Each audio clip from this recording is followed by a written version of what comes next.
Welcome to Pindar Poetry. We hope you learned something new. You'll begin by verifying the essentials: your iPhone model, iOS version, and that Apple Pay is configured with a valid card.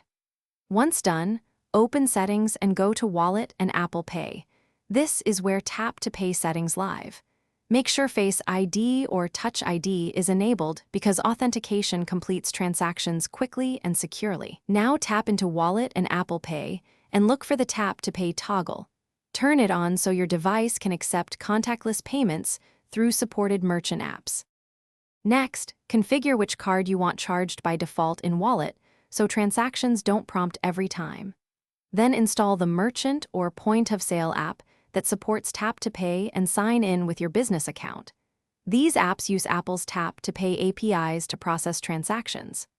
Make sure the app has NFC and notification permissions so it can detect a customer's device and notify you of successful payments. Also confirm the app prompts for Face ID or Touch ID to finalize each payment securely. To finish, perform a simple test transaction and watch the merchant app confirm the payment and issue a receipt. This validates the full flow.